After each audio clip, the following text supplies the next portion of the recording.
Thanks for tuning in to talk NCAA basketball and food and wine pairings. I gotta start by saying that I am battling a little bit of a cold, so I may sound a little bit different than usual. But that doesn't mean that I'm not gonna be having wine. Honestly, it makes my cold more manageable with a couple of glasses of wine. Last month, for Women's History Month, we got to get wine from four winemakers that I thought were doing a great job producing wine and impactful in the wine industry. The month of April happens to be the same month as my birthday. So to celebrate my birthday this month, every video will be about a wine that I personally love, okay? Every wine that you see is one that I cannot recommend enough because it's one of my favorites. So I want to start with the games because now that the Final Four is here, it's like so exciting. Every team is really great. As I'm shooting this video, I just saw South Carolina beat Texas, which was great because I chose South Carolina to be the overall winner because I just love John Staley. And right at this exact moment, UConn is playing UCLA. Now, I went to Cal, so obviously I'm not going to root for UCLA. But UConn is so much better, and with Paige Bucker, I only know her as Paige Buckets, so I don't even really know her last name. She's so good. How can I not root for UConn? I think it's going to be a great final tournament game. For the men's game, I am decidedly less interested in, and this has really not happened to me before. The first game is Florida versus Auburn. I don't care about either of these schools, okay? Who cares? The only thing that Auburn ever did that was of note to me was produce my favorite Raider player of all time, Bo Jackson. And then the second game is Houston versus Duke. Okay, so I'm obviously going to root for Houston because I hate Duke.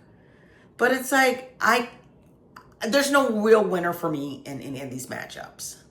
So I'm just all hands in on the women's games because they've been so exciting. Now, let's start talking about the wine.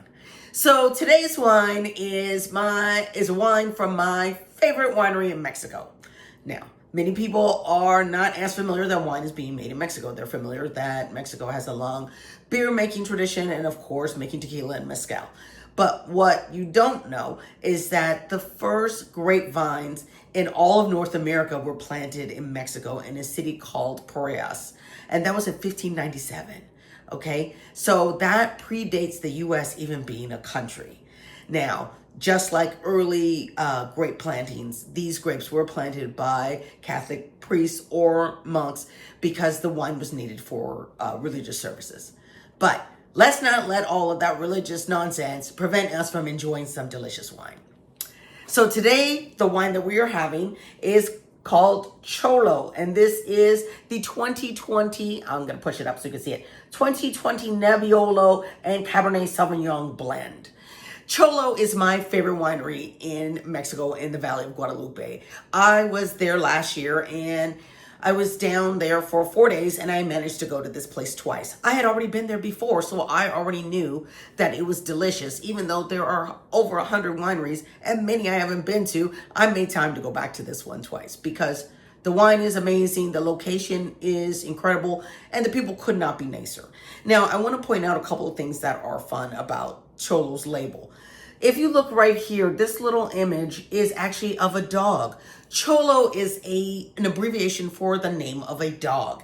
And the actual name of the dog is this big word right here. And it is, I forget which native language it is. And I want to say it's pronounced, it's Solcantole. I don't know how to pronounce it. I'm not going to really ruin it anymore.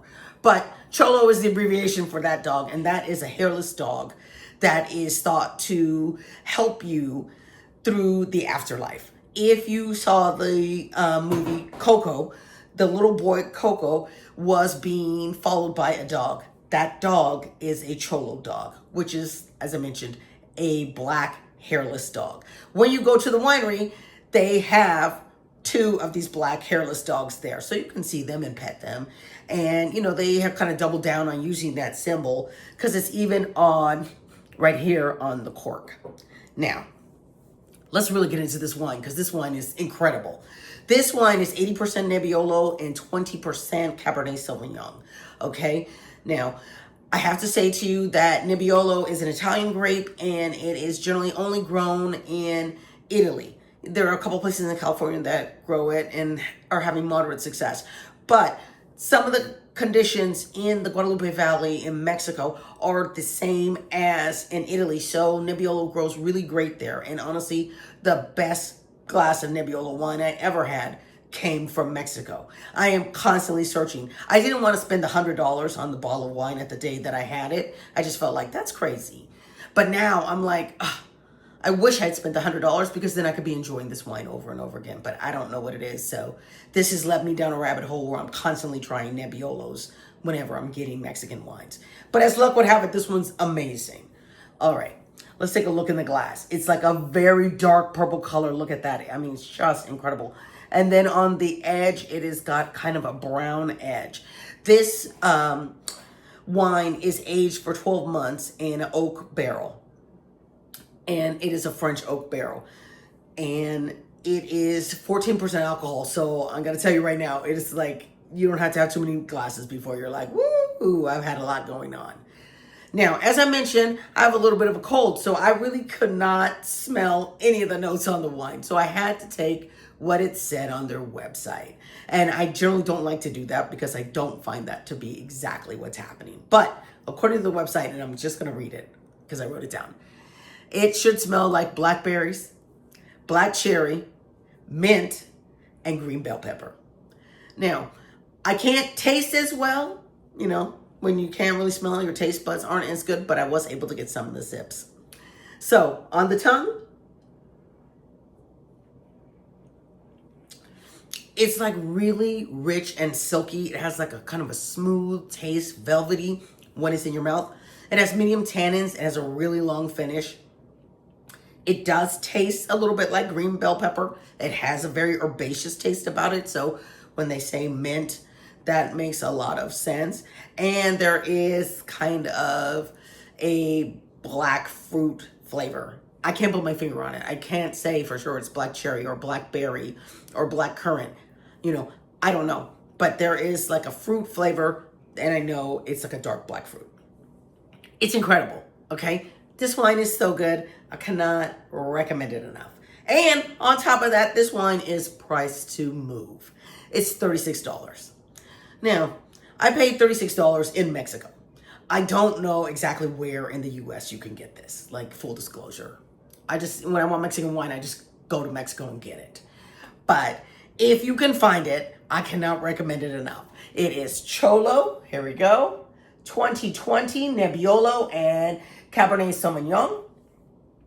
Enjoy the Final Four. Oh, I also want to let you know that I am going to be pairing this wine with a cheeseburger. It is perfect for a cheeseburger, you know, because it is a big bodied red wine. So like the greasiness of a cheeseburger and that cheese and the beef kind of coming together, it's like a perfect combination. It's also a perfect combination for watching basketball. I just love it.